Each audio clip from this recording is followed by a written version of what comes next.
Reading through the Bible in a year, July 4th, Joshua chapter 6, Psalms 135 through 136, Isaiah 66, and Matthew 14. Now we're supposed to start on verse 6, but it really makes more sense to start all the way back from the beginning here and for the entire chapter to be read through. So picking up in verse 1. Now Jericho was tightly shut because of the sons of Israel. No one went out and no one came in. Yahweh said to Joshua, "See, I have given Jericho into your hand, with its king and all the valiant warriors. You shall march around the city, all the men of war, circling the city once. You shall do so for 6 days. Also, 7 priests shall carry 7 trumpets of ram's horns before the ark. Then, on the 7th day, you shall march around the city 7 times, and the priests shall blow the trumpets. It shall be that when they make a long blast of the ram's horns, or the ram's horn, and when you hear the sound of the trumpet, all the people shall shout with a great shout, and the wall of the city will fall down flat, and the people will go up, every man straight ahead." A lot of notes in this section. I'm making sure we don't lose any here. Continuing on, verse 6. So Joshua, the son of Nun, called the priests and said to them, "Take up the ark of the covenant, and let the 7 priests carry the 7 trumpets of ram's horns before the ark of Yahweh."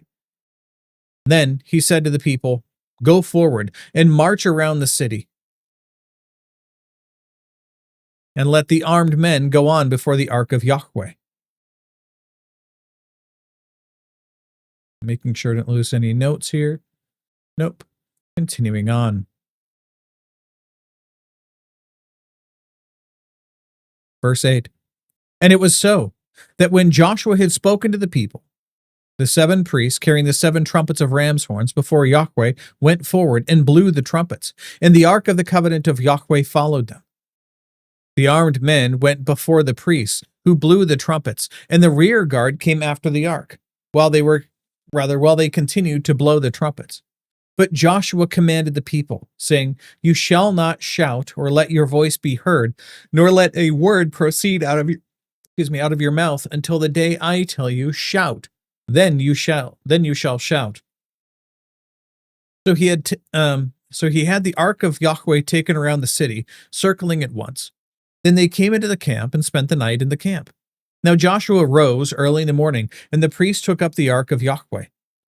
The 7 priests carrying the 7 trumpets of ram's horns before the ark of Yahweh went on continually, and blew the trumpets. And the armed men went before them, and the rear guard came after the ark of Yahweh, while they continued to blow the trumpets. Thus, the 2nd day, they marched around the city once and returned to the camp. They did so for 6 days. Then, on the 7th day, they rose early at the dawning of the day, and marched around the city in the same manner 7 times. Only on that day they marched around the city 7 times. At the 7th time, when the priests blew the trumpets, Joshua said to the people, "Shout, for Yahweh has given you the city. This city shall be under the ban.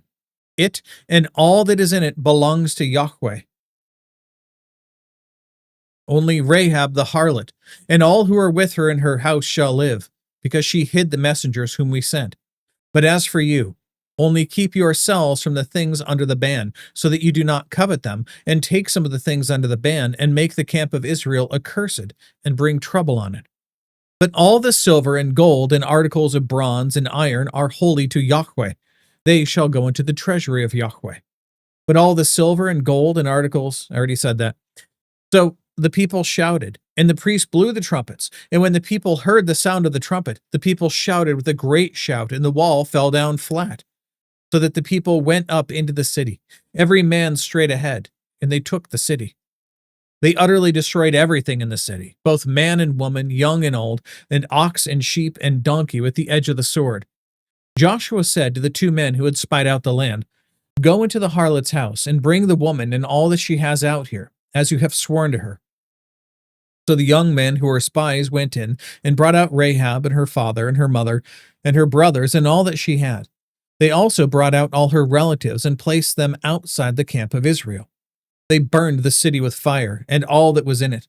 Only the silver and gold, the articles of bronze and iron, they put into the treasury of the house of Yahweh.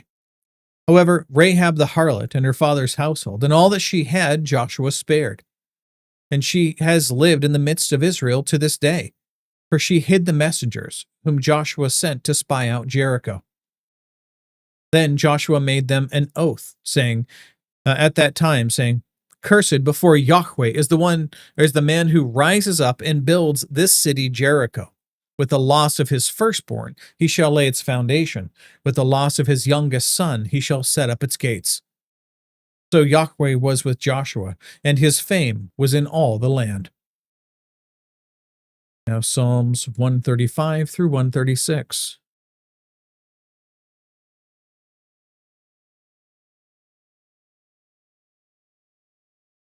Praise Yahweh. Praise the name of Yahweh. Praise him, O servants of Yahweh. You who stand in the house of Yahweh, in the courts of the house of our God.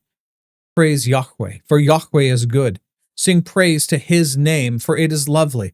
For Yahweh has chosen Jacob for himself, Israel for his own possession. For I know that Yahweh is great, and that our Lord is above all gods. Whatever Yahweh pleases, he does.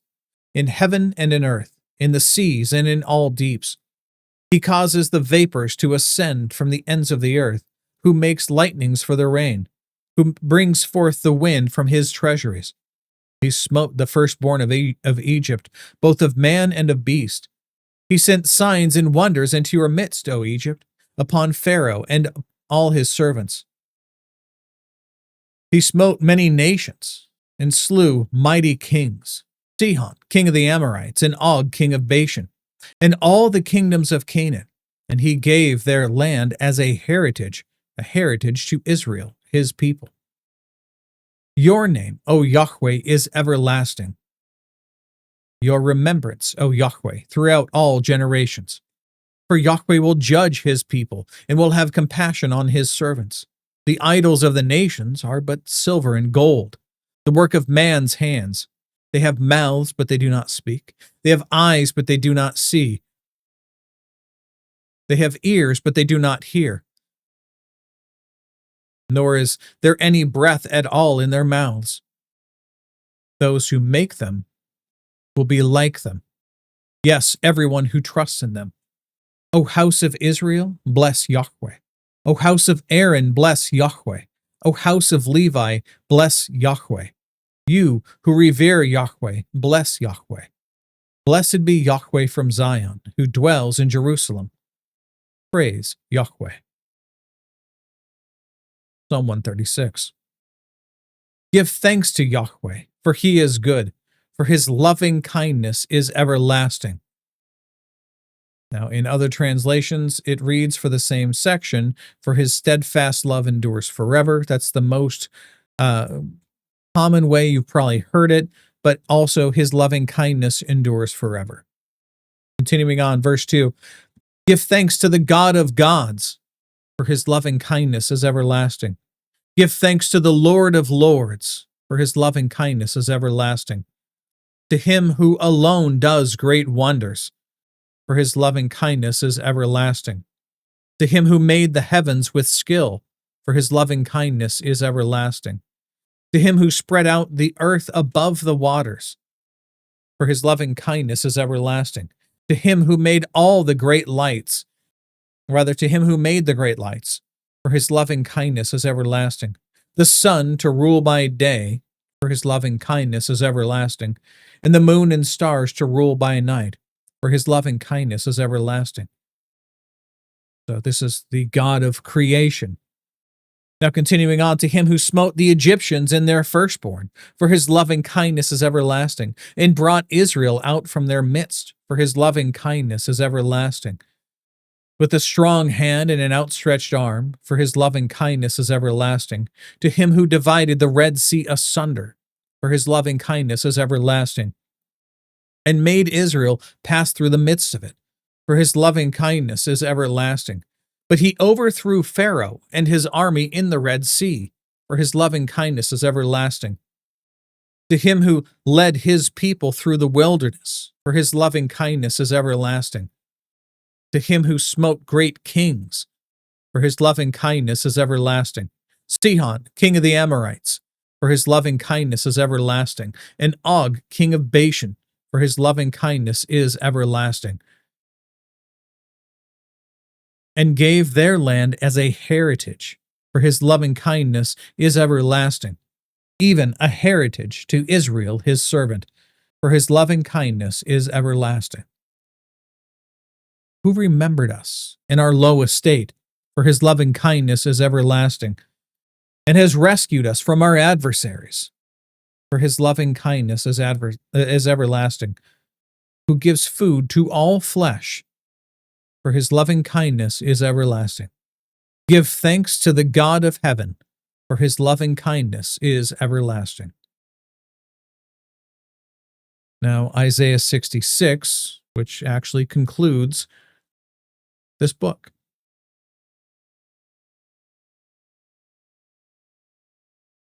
Thus says Yahweh, heaven is my throne, and the earth is my footstool. Where then is a house you could build for me? And where is a place that I may rest? For my hand made all these things. Thus all these things came into being, declares Yahweh. But to this one I will look, to him who is humble and contrite of spirit, and who trembles at my word. But he who kills an ox is like one who slays a man.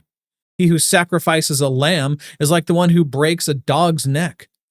He who offers a grain offering is like one who offers swine's blood. He who burns incense is like the one who blesses an idol. As they have chosen in their ways, and their soul delights in their abominations, so I will choose their punishments, and will bring on them what they dread, because I called when no one answered. I spoke, but they did not listen. And they did evil in my sight, and chose that in which I did not delight. Hear the word of Yahweh, you who tremble at his word. Your brothers who hate you, who exclude you for my name's sake, have said, let Yahweh be glorified, that we may see your joy. But they will be put to shame.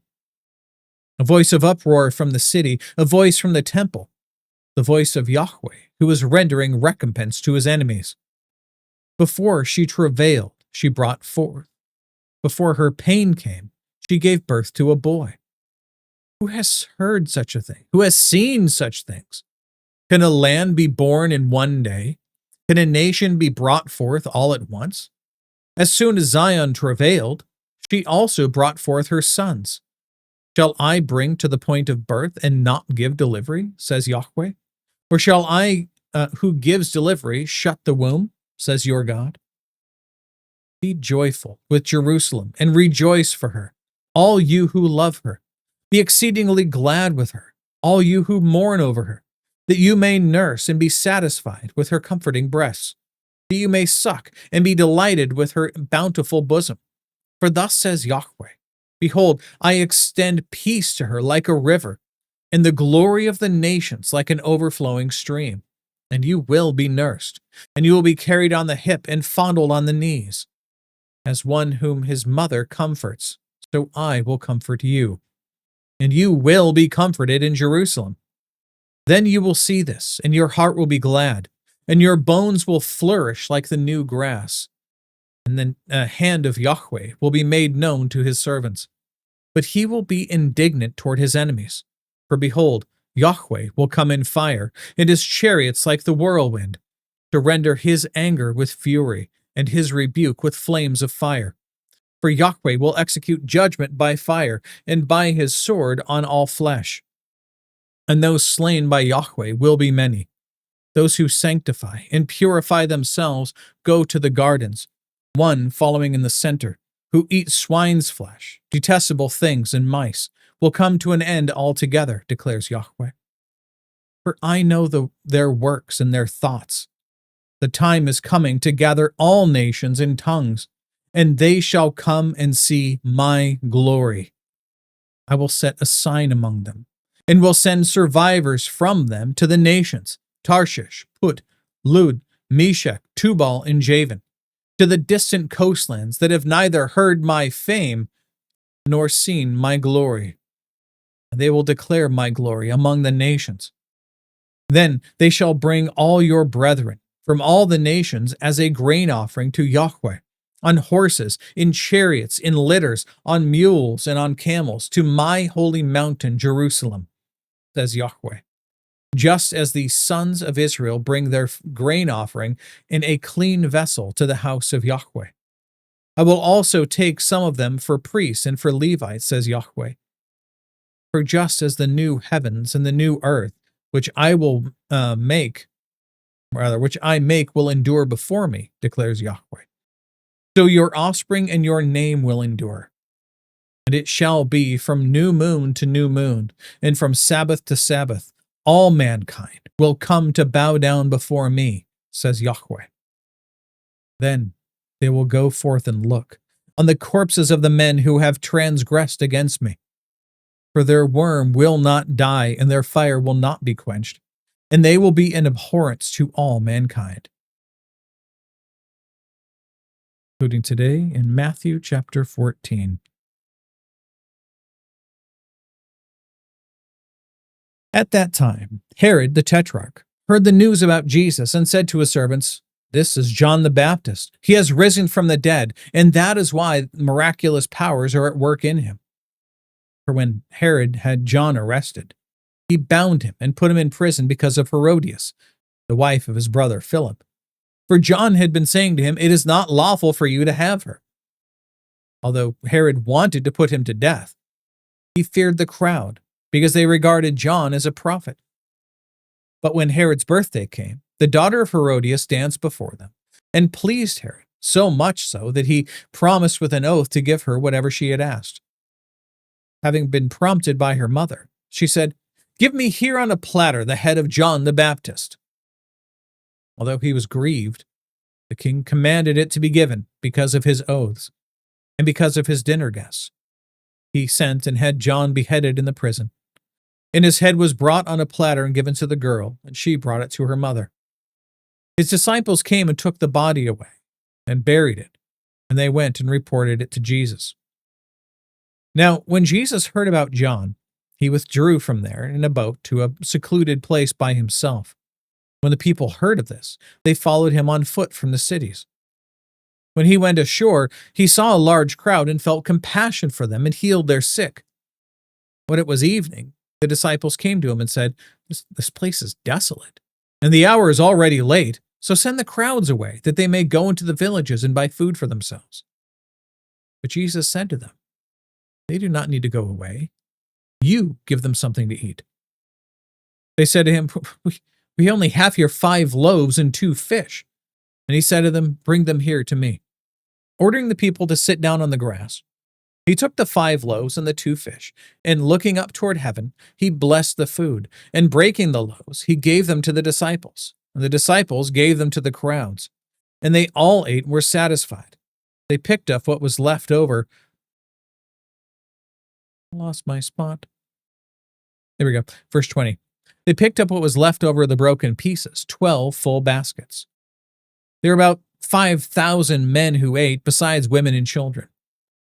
Immediately, he made the disciples get into the boat and go ahead of him to the other side, while he sent the crowds away.